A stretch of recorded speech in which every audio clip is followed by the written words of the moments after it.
2장 1절부터 20절입니다. 누가복음 2장 1절부터 21절까지 우리 한 목소리로 봉독하겠습니다. 그때에 가이사 아구스도가 영을 내려 천하로 다 호적하라 하였으니 이 호적은 구레누가 수리아 총독이 되었을 때에 처음 한 것이라.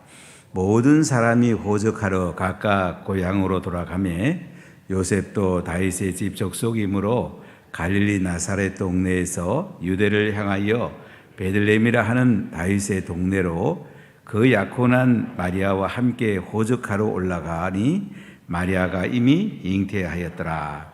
거기 있을 그때에 해산할 날이 차서 젖아들을 낳아 강보로 싸서 고유에 누이 있으니 이는 여관에 있을 곳이 없음이러라.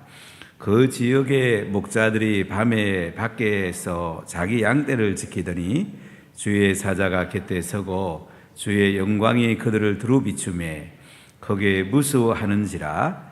천사가 이르되 무서워하지 말라. 보라, 내가 온 백성에게 미칠 큰 기쁨의 좋은 소식을 너희에게 전하노라. 오늘 다윗의 동네에 너희를 위하여 구주가 나셨으니 오 그리스도 주시니라. 너희가 가서 강보에 쌓여 구유에 누워 있는 아기를 보리니 이것이 너희에게 표적이니라 하더니 홀렬히 많은 천군이 그 천사와 함께 하나님을 찬송하여 이르되 지극히 높은 곳에서는 하나님께 영광이요 땅에서는 하나님이 기뻐하신 사람들 중에 평화로다 하니라. 천사들이 떠나 하늘로 올라가니 목자가 서로 말하되 이제 벨레들므로 가서 주께서 우리에게 알리신 바 이 이루어진 일을 보자 하고 빨리 가서 마리아와 요셉과 구유에 누인 아기를 찾아서 보고 천사가 자기들에게 이 아기에 대하여 말한 것을 전하니 듣는 자가 다 목자들이 그들에게 말한 것들을 놀랍게 여기되 마리아는 이 모든 말을 마음에 새기어 생각하니라. 목자들은 자기들에게 이르던 바와 같이 듣고 본 그 모든 것으로 인하여 하나님께 영광을 돌리고 찬송하며 돌아가니라. 할례할 8일이 되매 그 이름을 예수라 하니 곧 잉태하기 전에 천사가 일컫는 바르라. 아멘. 오늘 말씀 11절입니다. 오늘 다윗의 동네에 너희를 위하여 구주가 나셨으니 곧 그리스도 주시니라. 그렇습니다. 다윗의 동네에 구주가 나셨습니다. 그분은 구약에서 그렇게 예언되고 이스라엘 백성들이 목말라 기다렸던 그리스도 메시아였습니다. 그분은 우리의 주가 되시고 우리의 왕이 되십니다. 이 예수님께서 약 20년 전에 이 땅에 오셨습니다. 성탄절이 12월 25일인지는 사실 확실히 알 수 없습니다. 이것은 로마가 태양을 숭배했기 때문에 태양절, 태양을 숭배하는 날을 이제 예수님을 왕으로 섬기는 날로 바꾸게 됩니다. 이단들은 가끔 이거 가지고 그러죠. 태양절인데 왜 성탄절이라고 그러냐.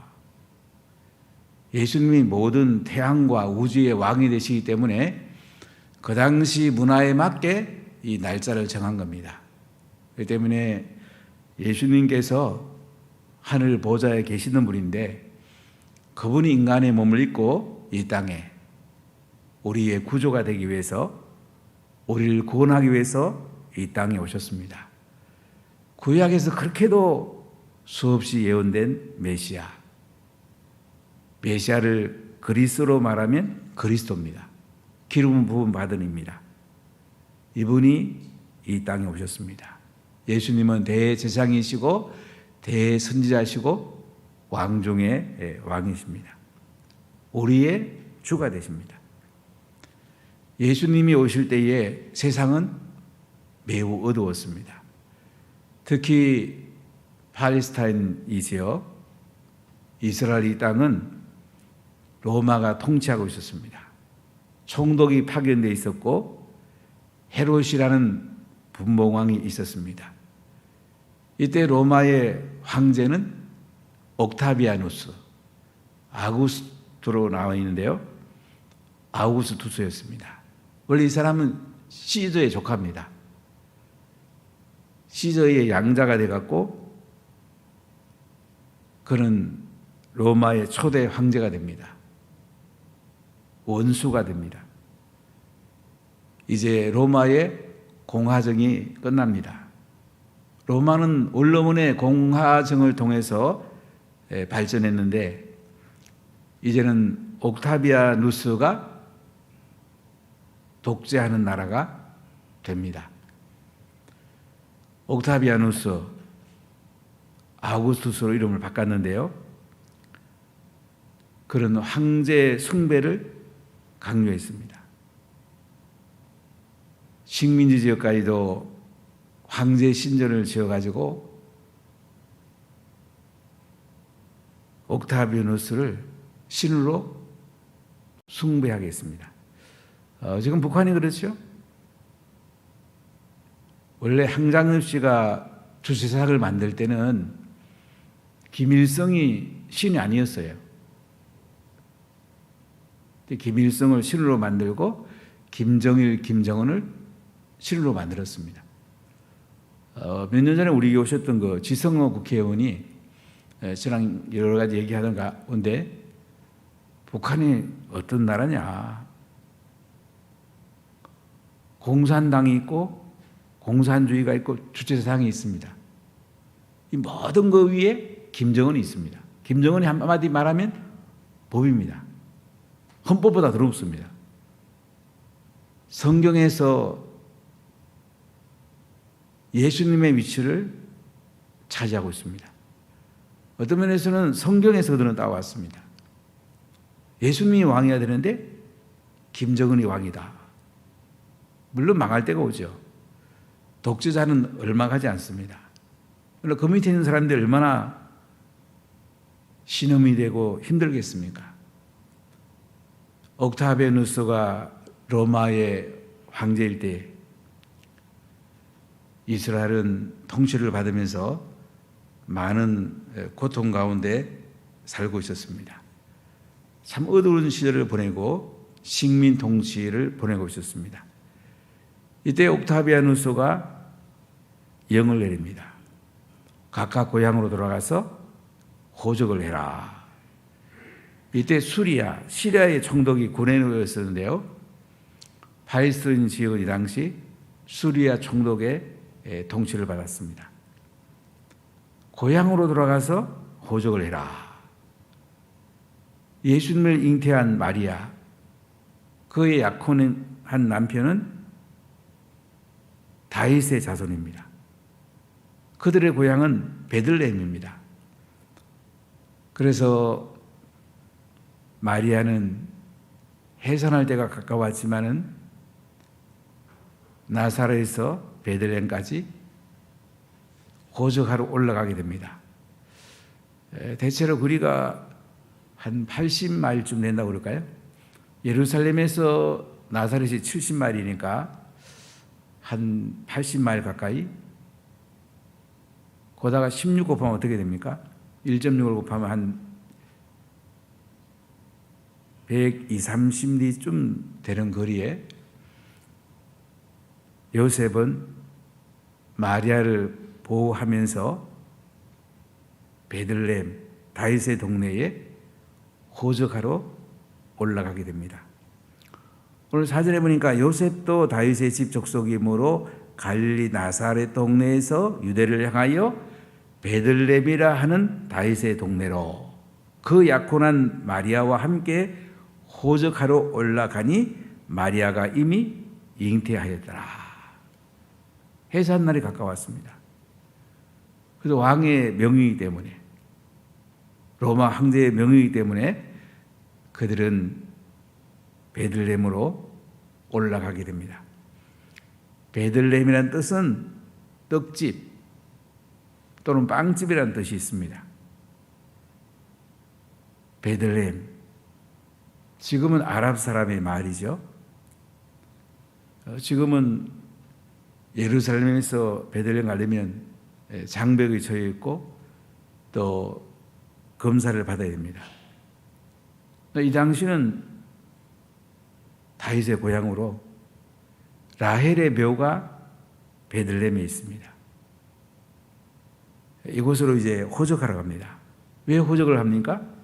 세금 거두기 위해서. 로마 통치하에 있는 식민지까지 황제는 세금을 거두려고 호적하라는 명을 내렸습니다. 자, 6절에 보니까 거기 있을 그때에 해산할 날이 차서 이제 해산할 때가 되었습니다. 7절을 같이 읽어볼까요? 첫 아들을 낳아 강보로 싸서 구유에 누이으니 이른 여관에 있을 곳이 없음이라. 첫 아들 맏아들을 낳습니다. 요셉과 마리아 사이에 첫 아들입니다. 그 다음에 이제 요셉과 마리아가 동침해서 야고보라든지 이런 또 예수님의 동생을 낳게 됩니다. 맏아들 강보로 싸서 구유에 누워있다. 예수님께서 태어날 때에 베들레헴에는 호적하러 온 사람들이 많이 있었습니다. 그리고 여관에 있을 곳이 없었습니다. 이 당시 여관이라는 곳은 이제 두 종류가 있었는데요. 판도케온이라는 대상들이 묵는 숙소가 있었습니다. 이곳은 집주인도 있고 객실도 있고 먹을 밥도 있습니다. 비단길을 대상들이 오가면서 판도케이온 대상들의 묵은 건물들을 가본 적이 있는데요. 지금도 남아있는 곳이 몇 곳이 있습니다. 마구간도 있고 잠잘 방도 있고 주인이 먹을 것도 팝니다. 이런 판도케온이라는 대상이 묵는 여관이 있고요. 또 하나 여관은 카탈루마. 이 카탈루마라는 여관은 이제 먹을 것도 안 주고 양이라든지 소를 몰고 가다가 이제 여행자들이 가축을 몰아놓고 밤을 지새는 곳입니다. 예수님이 태어날 때는 판도케인도 없었고 카탈루마도 없었습니다. 그래서 지하 동굴에 양을 치고 짐승을 치는 마구간에서 예수님이 태어나게 됩니다. 강보로 싸가지고 말 먹이통에다가 구유에다가 누이게 됩니다. 옛날엔 나무로 파가지고 먹이통이 있습니다. 제가 어릴 때도 이렇게 소를 먹였는데 나무 가운데를 이렇게 통나무를 가운데를 파내가지고 거기다가 여물을 주고 이렇게 양이나 소를 먹이게 됩니다. 그 말먹이통 여기에 예수님이 누워지게 됩니다. 가장 위대한 분, 가장 영광스러운 분이 가장 낮은 곳에 말마구간에서 말먹이통에 누워지는 것을 보게 됩니다. 누가복음은 낮은 자의 관점에서 예수님을 바라보고 있습니다. 예수님은 가장 높은 곳에 계신 분인데 가장 낮은 곳에 오셨단 말이죠. 가장 낮은 분들도 예수님은 구원하기를 원하세요. 누구든지 다 구원하기를 원하세요. 이렇게 예수님이 이 땅에 육신을 입고 오셨습니다. 하나님께서 베들레헴에서 예수님이 태어난다는 미가서 5장 2절 말씀을 성취하시려고 로마 황제를 동원하고 호적하게 하고 베들레헴으로 요셉과 마리아가 올라오게 하고 그리고 아기를 낳아서 말 구유에 누이는 하나님이 뒤에서 다 지금 역사하고 계신 거죠. 예수님은 참으로 높은 분인데 온 우주의 왕이신데 어둡고 컴컴한 로마의 통치 아래 있는 유대 땅 베들레헴 가장 낮은 곳 마구간의 구유통에 지금 뉘어 있습니다. 땅에서는 이렇게 상황이 벌어졌는데 하늘의 상황을 한번 볼까요? 8절 9절을 같이 읽어보겠습니다. 그 지역의 목자들이 밤에 밖에서 자기 양떼를 지키더니 주의 사자가 곁에 서고 주의 영광이 그들을 두루 비추매 크게 무서워하는지라. 그 지역의 목자들이 밖에서 밤에 자기 양떼를 지킵니다. 자, 이 사람들은 물론 먹고 살라고 양떼를 지키지만은 이 양떼는 어떤 양떼일까요? 예루살렘 성전에 이제 양을 잡아서 제사를 지냅니다. 큰 제사는 소를 잡아서 제사를 지냅니다. 아주 작은 제사는 비둘기를 잡아서 제사를 드리기도 합니다. 여기 나오는 목자들은 예루살렘 성전에 바칠 그 양떼들을 먹이고 지키고 있었습니다. 밤입니다.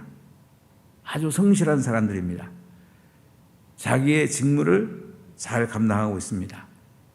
주의 사자가 곁에 섭니다.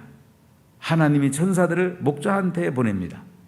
주의 영광이 그들을 두루 비춥니다. 목자들이 크게 무서워합니다. 자, 이때 보세요. 10절을 같이 읽어보겠습니다.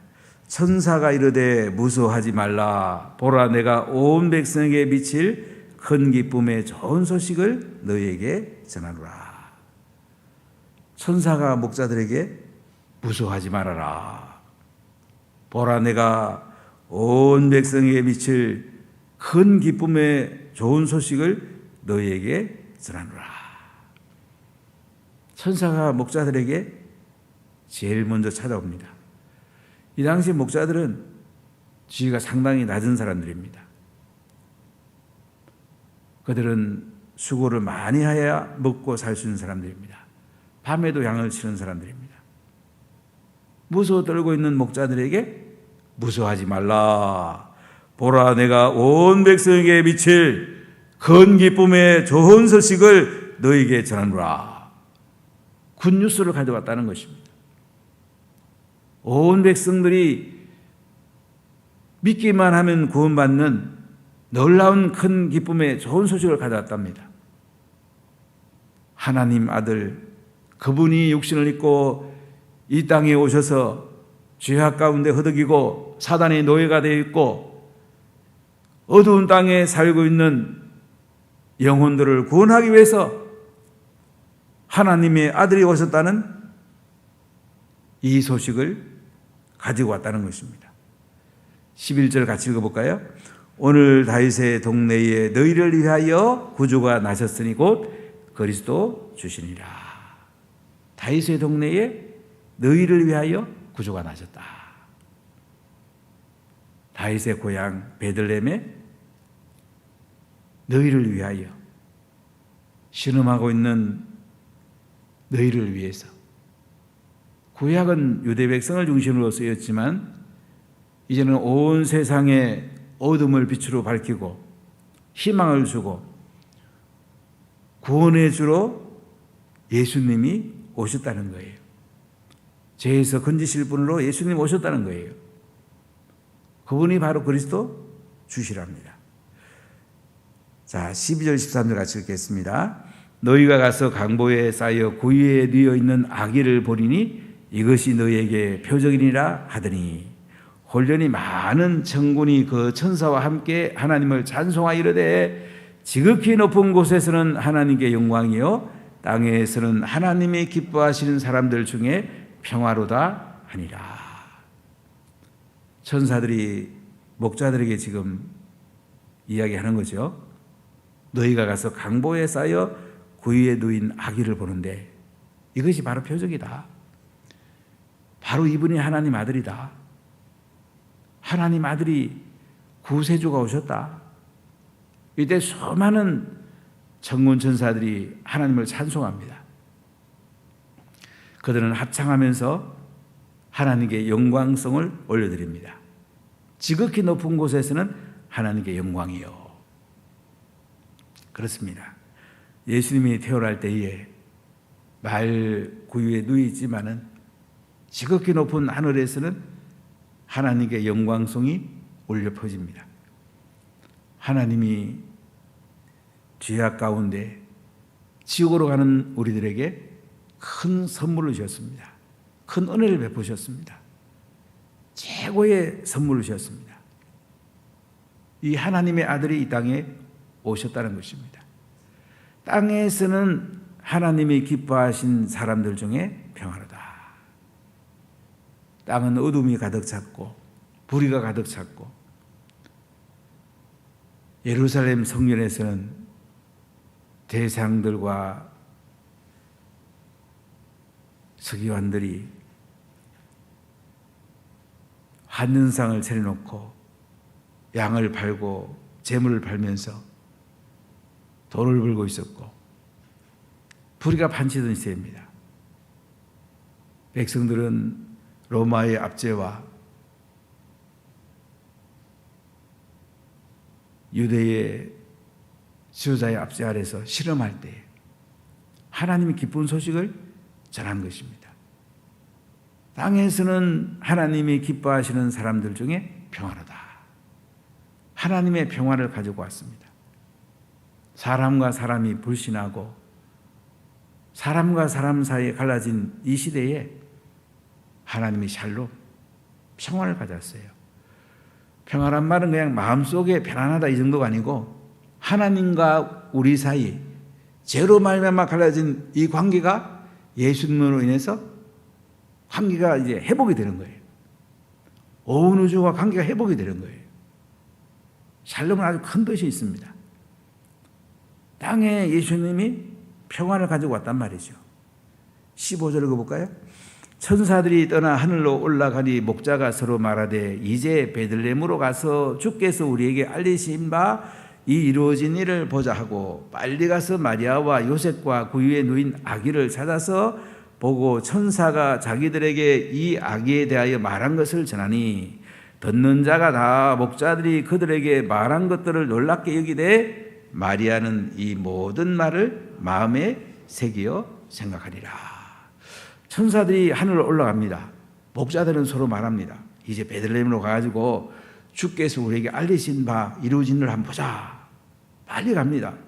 마리아와 요셉과 구유에 누인 아기를 찾습니다. 찾아서 천사들과 자기들에게 아기에 대한 말한 것을 다 전합니다. 듣는 자가 다 목자들이 그들에게 말한 것을 놀랍게 여기는데요. 마리아는 목자들이 한 모든 말을 어떻게 해요? 마음에 새기어 생각하니라.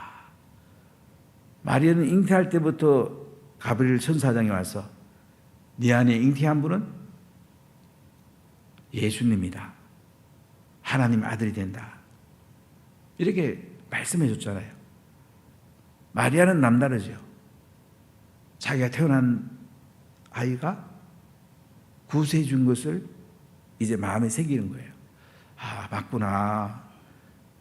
목자들이 와서 얘기하는 거 보니까 내 태반을 빌려서 이 땅에 구세주 그리스도 주님이 오셨구나 하는 것을 마음으로 이렇게 생각하고 새기게 되죠. 20절 읽어볼까요? 목자들은 자기들에게 이르던 바와 같이 듣고 본 그 모든 것으로 인하여 하나님께 영광을 돌리고 찬송하며 돌아가니라. 이제 목자들은 요셉과 마리아에게 천사로부터 들은 이야기를 하고 나서 하나님께 영광을 돌리고 찬송하면서 자기의 원위치로 돌아갑니다. 참 하나님 은혜가 크죠? 목자들에게 이렇게 예수님이 오신 구세주가 오신 기쁜 소식이 제일 먼저 전해지는 걸 볼 수가 있어요. 하나님은 목자들을 사랑하셨고 이 땅의 낮은 자들도, 이 땅에 소외된 사람들도, 이 땅에 누구든지 예수 믿으면 구원받는 길이 열렸다, 평화의 길이 열렸다는 것을 전해주고 있는 것입니다. 예수님이 태어난 지 8일 만에 이제 할례를 받게 되고요, 이름을 예수라고 짓습니다. 잉태되기 전에 천사가 일컫는 이름대로 자기 백성을 저의 죄에서 구원할 자 예수라고 이름을 짓게 됩니다. 이 예수님을 우리가 믿게 되었다는 것, 참 얼마나 놀라운 사실입니까? 하나님의 아들이시고 구세주가 되시고 그리스도가 되시고 우리의 주님이 되신 이 예수님, 우리가 이분을 믿고 이분 안에 살고 있습니다. 우리가 이분의 통치를 받고 있습니다. 무서워하고 염려할 게 뭐 있겠습니까? 예수님이 먼저 생각합니다. 예수님 다 알고 계십니다. 우리가 예수님을 잘 찬송하고 그분께 기도하고 그분을 높이게 되면요, 예수님께서 우리에게 필요한 것들을 적절하게 부어주십니다. 이제 성탄절이 다 다가왔습니다. 우리가 주님을 더욱 찬송하고 하나님께 영광을 드리고 이 예수님의 기쁜 소식을 온 세상에 전해서 함께 평화를 누리고 함께 기뻐해야 되지 않겠습니까?